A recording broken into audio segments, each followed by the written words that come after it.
am super excited for today's video because it is my TBR for Booktube-a-thon, and Booktube-a-thon is my all-time favorite readathon. I've been doing it since like actual start, and I think it was 2013.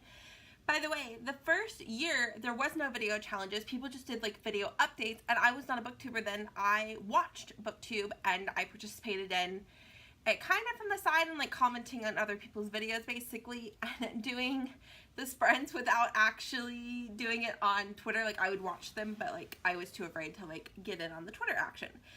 If you are that person, don't be afraid to get in on the Twitter action. The Twitter sprints are amazing. Anyways, I just feel like Oprah. I just sung. Anyways, it's taking place from July 30th. I almost said June. July 30th, not June.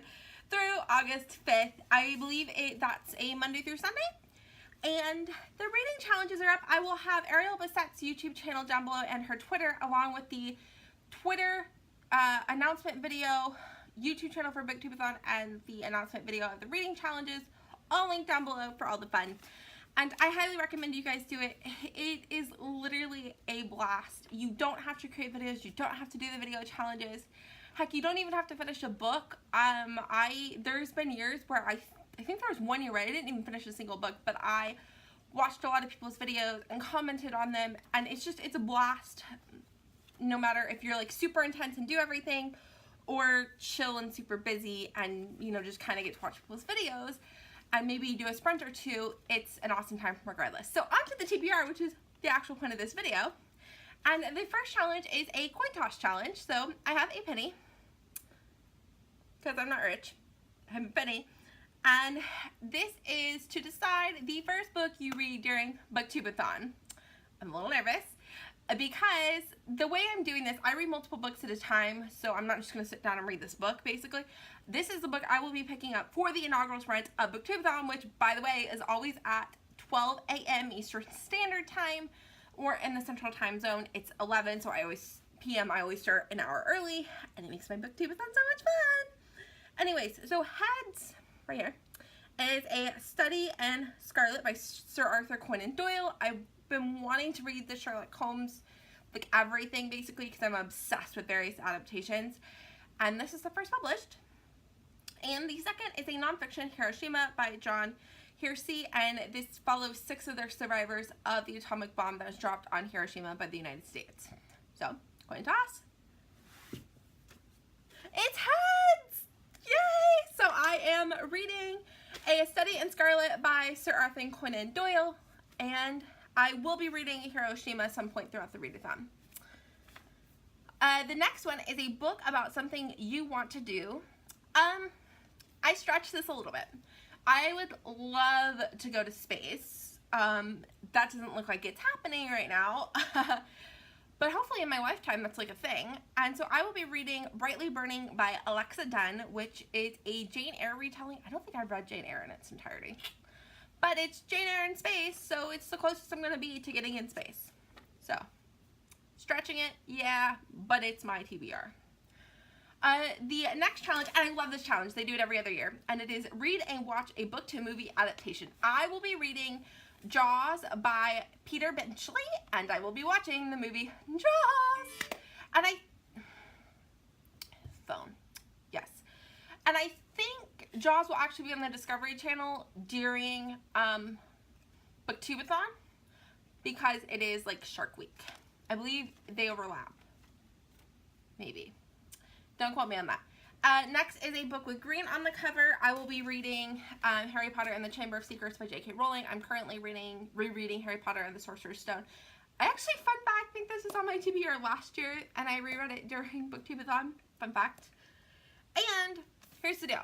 As you can see, my bookcase right there, which isn't even all the way filled with books, does not have a ton of books. I am reading mostly library books for Booktubeathon, and so and I get a lot of them e-copies because I'm dyslexic, and on my e-reader I can actually, for certain ones, I can manipulate the font to a font that's easier to read. But there's a challenge, which is the next challenge, which is, well, it's a bit further down, but we'll get to this one out of order. It's a book with a beautiful spine. this is gonna have to count, right? Because all the other books I'm reading are ebooks, and I don't really know what their spines look like. I might be able to go to a bookstore and see, but like, yeah. And, okay. So now, why I'm wearing the hat is because you have to read a book while wearing the same hat the entire time. So my options for this were a winter, like, beanie. I have a couple of those. Or this big floppy sun hat. It's summer in Texas. It's 110 degrees. I am not wearing a winter beanie. It's the big ridiculous floppy hat, but I do think I look cute in it, don't you? I've never been this happy in a video. I'm super excited, if you can't tell. And for this one, I am reading A Study in Scarlet by Sherlock Holmes, I believe. We'll see in the vlogs.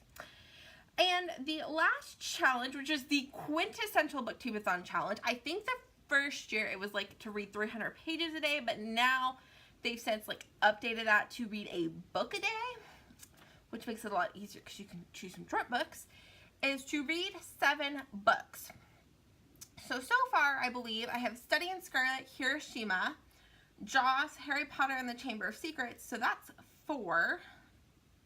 Did I count that? Oh, and Brightly Burning by Alexa Dunn. I almost forgot that. So that's fine. So I needed 2 more.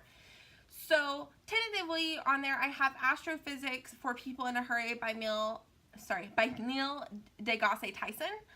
And then The Astonishing Color of After by Emily X. R. Pan. I've heard nothing but good things. Well, not true. I've seen 2 people who didn't like it. But like other than that, everybody loved it. And so I'm excited to read that for Booktubeathon. If you're doing Booktubeathon, because that's my TBR, let me know down below. And if you've done a TBR video, feel free to link it. I will approve it through my spam, because it will most likely go to spam because YouTube does that for whatever reason. And if you're reading the comments and you see somebody else's link, feel free to check it out, because I love Booktubeathon. And I love people making videos, and I don't mind if they share them on my channel, because, yeah, share the love, right? So, yeah, that's it. I am super, super excited. I will probably make a couple of videos relating to Booktubeathon and my love for it, and kind of my tips and tricks, and things like that, because I feel like I can do that, because I am, like, a Booktubeathon expert. I've done it every single year. And so I think that makes me qualified to talk about Booktubeathon. I may not be Ariel Bissett, but I have been there for the journey. And please go share love for her. Like I said, all of her links will be down below, because she is the person who puts on this amazing thing. The first year, Raylene from Padfoot and Prongs also helped, but in recent years, it's been just Ariel, and she does get co-hosts and things like that. It's a lot of fun, but she does all of the organizing and planning and making sure everything goes up, and that means she doesn't really get to participate as much as we do, and I feel like that's a sacrifice she makes to put on this awesome event that we get to enjoy. So please go and show her some love, because that girl deserves it, because she works her butt off to make this event the most amazing event it could be. And yeah, thank you guys so much for watching, and I will see y'all later. Bye, y'all.